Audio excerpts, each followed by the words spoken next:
E vendo-a, o Senhor moveu-se de íntima compaixão por ela e disse-lhe: não chores. Eu saúdo a todos com a gloriosa paz do nosso Senhor Jesus Cristo. Estamos aqui em mais um dia desfrutando de uma vida diária com Deus.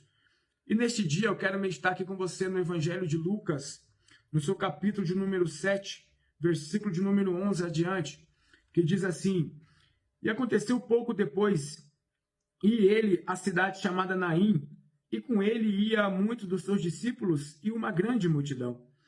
E quando chegou perto da porta da cidade, eis que levava um defunto, filho único de sua mãe, que era viúva, e com ela ia uma grande multidão da cidade. E vendo-a, o Senhor moveu-se de íntima compaixão por ela e disse-lhe: não chores. E chegando-se, tocou o esquife e disse: jovem, eu te digo, levanta-te. E o defunto assentou-se e começou a falar, e entregou a sua mãe. E de todos se apoderou o temor, e glorificavam a Deus, dizendo: um grande profeta se levantou entre nós, e Deus visitou o seu povo. E correu dele uma fama por toda a Judéia e por toda a terra circunvizinha. Meus queridos irmãos, o capítulo de número 7 do Evangelho de Lucas, no seu versículo de número 11 adiante, nos narra essa história tão maravilhosa. A Bíblia diz que Jesus Cristo ele estava chegando nessa cidade cujo nome é Naim. Significa formosura ou formosa. A Bíblia deixa claro também que uma grande multidão seguia Jesus, assim como os seus discípulos. A Bíblia deixa clara em relatar que os discípulos e uma grande multidão. Essa grande multidão, ela seguiu Jesus não porque ele era Jesus, não porque ele era Deus, mas porque ele multiplicava, porque ele curava, porque ele ressuscitava, porque ele libertava. A motivação deles era uma motivação errada. Isso se assemelha muito a muito de nós, que só procuramos Jesus na hora do aperto, na hora da dificuldade, mas na abundância nós nem sabemos quem é Jesus. Mas o que alegra o meu coração é saber que o comecinho deste capítulo, ele diz que os discípulos também seguiam Jesus. E estes já não seguiam Jesus porque ele multiplicava, já não seguiam Jesus porque ele libertava, não seguia Jesus porque ele fazia. Esses seguiam Jesus porque eles reconheciam que não tinha outro caminho. Um dia, os próprios discípulos disseram a Jesus: Senhor, para onde eu irei, se só o Senhor tem palavras de vida eterna? Esses são como nós, que sabemos que não tem outro caminho a não ser Jesus. Ele mesmo disse: eu sou o caminho, a verdade e a vida.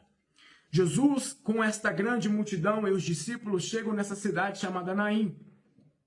E ele, chegando naquela cidade, ele se depara com outra grande multidão. Essa multidão é nada mais, nada menos que um cortejo fúnebre. Ali se tratava de uma morte de um menino, de um jovem, de filho único de uma viúva. Nota que nós estamos falando de dois grupos distintos. Um grupo guiado por Jesus e outro grupo guiado por uma mãe viúva que tinha acabado de perder o seu único filho. Dois grupos de dois filhos únicos. O grupo de Jesus, que nós podemos denominar do grupo, ou melhor dizendo, a caravana da vida, guiada por Jesus, que é o único filho de Deus unigênito, aquele que estava vivo, mas ele iria morrer por cada um de nós. E o grupo ali, que nós podemos denominar da caravana da morte, também de um filho único, que estava morto, mas agora ele iria ressuscitar porque Jesus estava ali. O que me chama a atenção é que quando Jesus ele chega naquele local, ninguém correu para pedir ajuda para Jesus. Jesus apenas observou e ele não sentiu compaixão do menino. Sabe por quê? Porque a morte para Jesus não é tragédia, exceto para aqueles que estão perdidos, para aqueles que vão para o inferno. Aí sim é uma tragédia. Mas No geral, a morte para Jesus nunca foi uma tragédia, ele venceu a morte. Mas Jesus, ele sentiu compaixão, foi da viúva. Vale salientar que o evangelho de Lucas, ele é o evangelho dos pobres, dos órfãos, das viúvas, das pessoas desprezadas. E Jesus, nós lemos aqui no seu capítulo de número 13, ele sentiu compaixão daquela mulher, porque ele sabia que para ela a vida agora seria um pouco mais difícil, porque não bastasse ela estar perdendo o seu único filho, agora ela iria passar uma grande necessidade material também, porque naquela época uma mãe viúva era sustentada pelo seu filho. Olha para você ver que situação. Ela tinha só um filho, só ele que cuidava dela, só ele que mantinha a casa, e agora ela perdeu também este filho. Irmãos, esse texto nos mostra que Jesus, ele sente compaixão por nós. Jesus, ele não é indiferente. Jesus, ele sente compaixão dos seus e sempre ele está pronto para nos ajudar. O maior problema, como eu disse aqui, é que nós só buscamos Jesus na hora do aperto, na hora da dificuldade, e isso Jesus não quer. O que ele quer para nós é relacionamento, é intimidade, é comunhão, é na bonança, é na pobreza, é na saúde, é na doença, é comunhão. É isso que ele almeja dos seus discípulos, a não ser que você faz parte daquela grande multidão mencionada aqui no versículo de número 11. Jesus, quando ele chega naquele local, sentindo-se compaixão daquela mulher, ele deu uma ordem. Ele disse: jovem, eu te digo, levanta-te. Olha que lindo, irmão. Jesus, ele age no de repente. Basta uma palavra dele para mudar o cenário da nossa vida. Esse é o Deus da vida. Um Deus que dá liberdade. Um Deus da felicidade, da alegria. Jesus, ele chega no de repente. Se ele liberar uma palavra, ele muda o cenário da sua vida. Pode ter certeza disso. Mas nós temos que confiar nele, irmãos. Nós temos que depositar nossa confiança a ele. Até para orar, nós precisamos confiar. A Bíblia diz: cheguemos, pois, com confiança ao trono da graça, para que possamos achar misericórdia e encontrar graça, a fim de sermos ajudados em tempos oportunos. Jesus, ele chega ali, aquele menino ressuscita. E o interessante disso aqui, que me chama a atenção, é que quando o menino ressuscitou, ele começou a falar. Pode ser que você esteja morto hoje.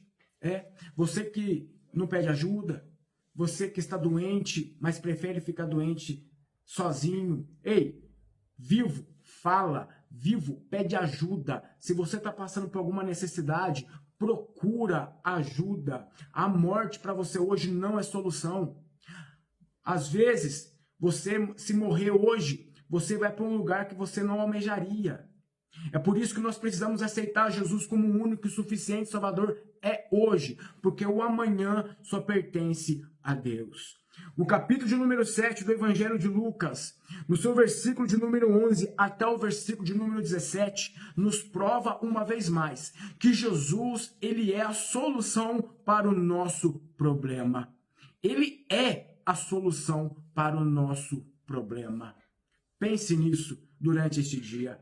Você que está passando uma necessidade física, espiritual, uma doença, entenda, Jesus, ele é a solução para este problema, para esta causa. O mundo diz que a nossa esperança, ela é a última que morre. Mas eu vos digo que a nossa esperança, ela ressuscitou no terceiro dia. Ela é Jesus. Que Deus possa falar mais profundo ao seu coração durante este dia. E eu aproveito aqui para convidar você a participar de um culto conosco aqui na nossa igreja Assembleia de Deus Missão de Dalfi Moreira. Venha, Deus tem uma palavra para você. E a palavra liberada nesta noite pode ser um divisor de água para a sua vida. Deixa Deus te guiar, deixa o Espírito Santo te conduzir. E assim eu agradeço essa oportunidade em nome de Jesus. Que Deus possa estar com vocês nesse dia. Amém.